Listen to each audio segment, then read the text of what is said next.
drifting aimlessly upon the sea of consciousness. This is Random Thoughts 5. 5? Well, Five? how do we ever get this far? Huh? Yeah, we're on number 5. I'm Gamer Glow, I'm Chris Jones, and introduce our guest and for we want number to welcome back Suburban Rider Chuck from On the Air TV and the TDD Report. And how you doing, Chuck? Hey, thank you, Glow. Thanks, Chris, for having me on the show. I appreciate it. Hey, I have a question for you, Chuck, actually. TDD stands for the Dumpster Divers, right? Yes, it does. How did you come up with that name? I didn't come up with that name, actually, believe it or not. The person that came up with that name is a friend of mine called Little Star. She was in a conversation with Sean, and Sean wanted to start a group on live video, another video sharing site that has since pretty come close to dying, if you don't want to call it dead already. He wanted to start a group himself of people with different kinds of talents, and so he just needed a name, and he was in chat with Little Star, and she said, why don't you call it something like the Dumpster Divers? So he decided to call it that, and then as he was putting it together, I didn't even expect at the time that I was going to be invited to it. I saw some of the people that were different artists, and they were really good singers. I mean, some of them were into poetry, really great slideshows, and then he invited me, a biker, to join, and I'm like, how do I even fit in with this? You know, it doesn't even make sense. I don't really have any kind of skill as an artist. And I figured, well, I probably should contribute to the group since everybody else is. So I said, well, at least I can blab and talk. So I'll just start a show called TDD Report. Uh-huh. And they're very So informative, and they're very sort of randomized what you talk about, too. And they're very well put together. And I must say I enjoyed your... anything you do with a biker helmet cam there is kind of fun to watch.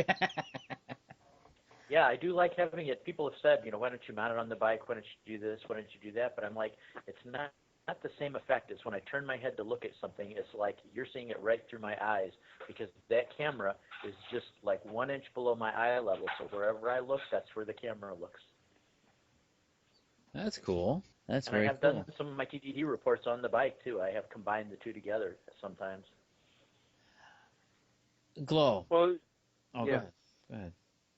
Well, Chuck also did, and there are a lot of these videos are on the Air TV. Chuck did a whole series on Jesse James, the real story about Jesse James, and he did it all on his bike. Yeah. Which means he had no script to go from. Nope, it was just memory and me remembering stories as a kid. I grew up about 11 miles from the James farm where Jesse James was born and his brother Frank James and their mother Zerelda. And I was just recalling stories because when you grow up in northwestern Missouri, you hear about that a lot. I mean, if you have grandparents, my grandparents lived in that area, you have aunts and uncles, even friends, everybody has a story of how they're either related to Jesse James or they're related to somebody that was in a robbery of Jesse James or was held up by him or something. Everybody has a story to tell. And since the locations are around there, as I was driving around as a kid, they would point them out to me like, this is the place where a stagecoach came through here and it was robbed or whatever. And as a kid, I didn't appreciate it so much, but I kept hearing it over and over again, so some of the stuff kind of stuck. And I was thinking, you know, what do I really have to talk about to make a series into? And never even thought about that till it just all of a sudden dawned on me that, like, you know, these stories have been pounded into my head as a kid. It's like, why don't I just share them before people die off and nobody remembers the story? Yeah. Well, you all can check that out at you go to On the Air TV and check out Chuck's profile, and you'll find those videos on there for Jesse James. Somebody just type in Jesse James. Just type Jesse James up in the search box up at the top of the page. For somebody who does not have any clue what On the Air TV is, which is probably some people viewing or listening are going to know, what's On the Air TV? What is that? Where is it? How is it? What's it about? It's www.ontheairtv.com. On the Air TV is the longest running, independently owned vlogging site on the internet. Where folks can share their videos. We have more than just vlogs. I mean, people share any kind of video there, but mainly it's vloggers. Yeah. And we've got a good core group of people that put up good content, worth looking at, and people do come and look at it. So. Cool. You and I work in retail. Yeah. We Oh, do yeah. retail for work. Whether we like it or not, we do it. Um, and our actual job descriptions at the moment are very similar. Seeing as my particular position changed, I was an actual commission salesman for quite a while, selling major appliances and doing pretty well with that until my corporate office decided to shut that part of it down, as in unman it, sell it but not have it manned. I could do, an hour podcast just on that procedure. But it's getting into Christmas season now, and things are getting busy. Is it busy at your work? You work in a grocery store, right? Yes, I work in a grocery store. We sell food. Yes, it's getting busy, and the pressure is on. Our store, the store I particularly work in, is like one of the premier stores in our company. So the heat is always on us, and from the management down, and definitely trickles down to the people that work in the store. But Yeah. it's a tough business. Your hours basically suck, and because you could work 2 to 7 or something like that, 2 in the afternoon to 7, or you can come in early. You never know, and so, but when I first started with my company, it was family owned, and now it's corporate owned, and you can definitely tell the It's difference. amazing the transition in my store from the actual store manager we had. And I'm not meaning to leave Chuck out of this. I know, Chuck, you worked in retail for a while, right? Oh yeah, that was way years ago. Though that was for the Greater Atlantic and Pacific Tea Company. There's only a few stores left in Northeast that even carry the A&P name, but that would have been back in 1970. Yeah, 1970. And I worked for about 4 years through high school, so 1970 to Yeah. 1974. And then not too many years after that, A&P kind of left all the Midwest area and it was gone. A&P, there's one up in Plattsburgh, New York, where I'm originally from, upstate New York by the Canadian border. And my brother and his significant other shop there. So yeah, it's still around. It's still. I got something to say here. Retail sucks. Just like Mario sucks. Well, it does. I mean, I worked today. I had an 8 a.m. to 5 p.m. shift in that place. And the position I'm just a cashier now, but I used to I actually be on the floor selling and helping people. Now I'm just up front. And I think I fit better there now than I was fitting in the other location under the new managers that came in. Now I could go off on a whole rant about what I think about what's going on there. But in reality, if you look at things, it takes too much energy to be negative about things all the time. What's happening to me in my personal endeavors now up at that place is that I think I'm better off, to be honest with you. Although I see people around me that are getting the same things happening to them that happened to me. They get switched around. They don't like the manager. They don't like this. They don't like that. I think in any company you're going to get that anywhere you go. I think now with corporate owned companies and district managers and blah blah blah blah blah.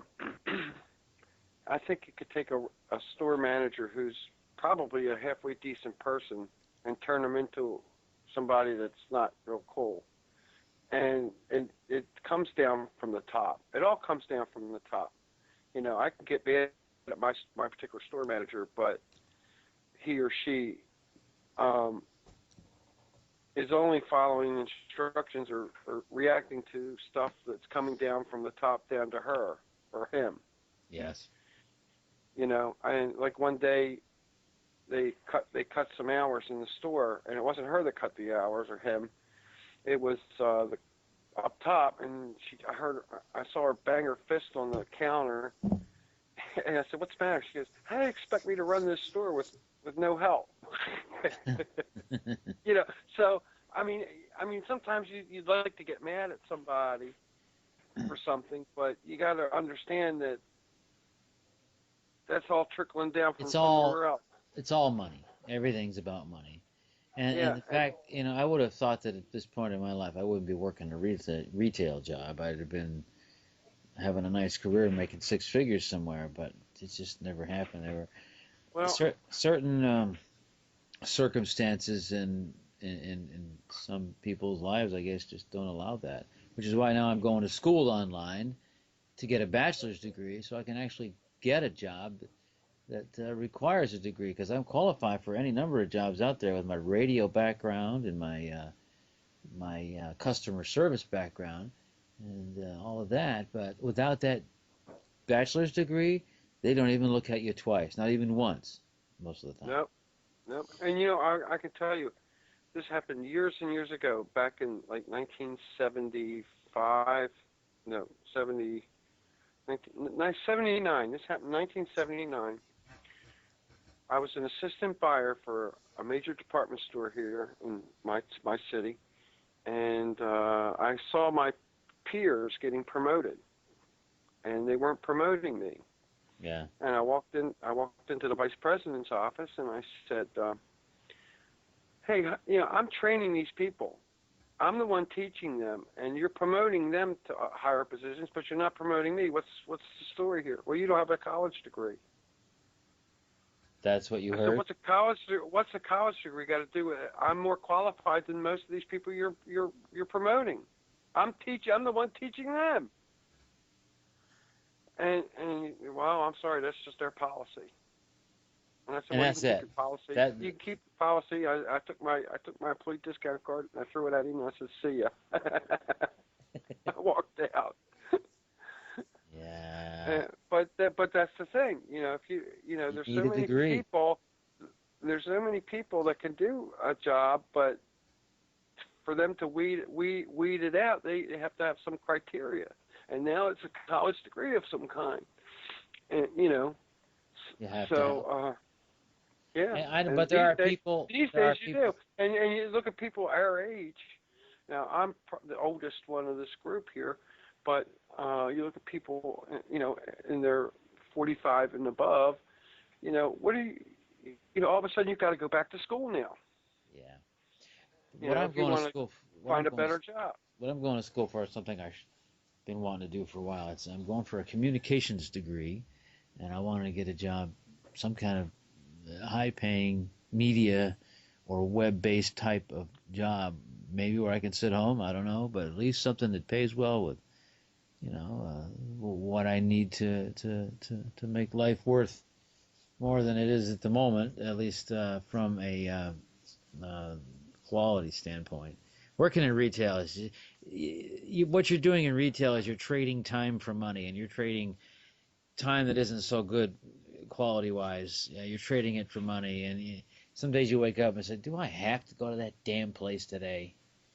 Yeah. But you just got to go, and otherwise, if you don't go, yeah, you can stay home. Fine, stay home. And what happens when you don't get a paycheck? Everything Yeah. goes to hell. So you Yeah. got to go. That's the bad part about that. Well, like I say, for me, 62's getting pretty close, and I'm definitely going to retire. And hopefully, maybe some of my adventures on the internet here with on the air TV and so forth might end up paying off someday. Hopefully, Well, you never know. one day at a time with that. I wish I had the money to Yeah. invest more into Chris Jones Gaming and pay some of these people a lot of money, the ones that helped make the Ultimate Universe mod for Star Trek Legacy, and because some of those guys have some of the best talent I've ever seen on the internet. But it was all a hobby. You can't make money off a Star Trek game. But I was seeing what these people were capable of, and believe me, if I could pay this one modeler who put together the 3D model of the original Star Trek Enterprise from Kirk's era, and put it into our Ultimate Universe mod game, I pay the guy, $30 an hour just to think about things, because he was that good, and the product he gave us was awesome. You need investments for that, you need this and that, and it just never was. Well, it's like the same with on the air TV. If I had a lot more money, I could invest in a bigger server and so forth and so on. I could take on the air TV would be unlimited. You know what I mean? But because of limited server space and Oh, this is all. I have a champagne. I have a champagne site with a beer budget.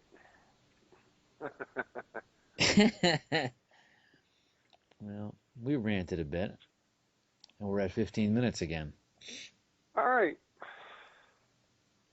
and that's that. Well, that's it. Thanks. I want to thank Chuck for joining us again this evening, and throw it back over to you, Chuck. Chris, and you can close us out if you want. Yeah, I think we'll have Chuck on again because I think I'd like to get him talking. If he wants to do kind of a, I think I'd like to have him maybe do at some point a kind of another summary of the Jesse James thing that we can talk about in depth on another random thought and sort of do a cross promotion with the on the air TV content, and that might be kind of fun. Maybe talk. I'm not a biker, but maybe talk about bikes and the Harley Davidson stigma. And the fact that if my car made as much noise as a Harley, I'd get a ticket, but the Harley guy won't get a ticket. I want to debate that sometime, but not tonight. Oh yeah, I've got 70s biker stories. I've got plenty of them, and the way the culture's changed and everything. I mean, it's biker culture is not anything near what it used to be. That'd be great. We'll do a biker thing. That'd be actually kind of fun to listen to. I'd be mostly listening to that one. All right, this is Random Thoughts 5. Thanks again to Chuck and to and my colleague Gamer Glow, who isn't really you're a gamer. Yeah, you are a gamer. We did a Elite Force podcast on that. You are a Yeah, I've seen the Elite Force podcast. Whee! No, the Elite, like we said one time, and I think Walkie took, I don't know if he took offense or not, the Elite podcast. I think Walkie got a big kick out of it He first. might have. All right, we're over time. See ya. Bye-bye. Bye. For the Random Thoughts podcast team, this is your announcer, Baron Dixon, reminding you that random thoughts are better than no thoughts at all. A production of Chris Jones Media and On the Air TV.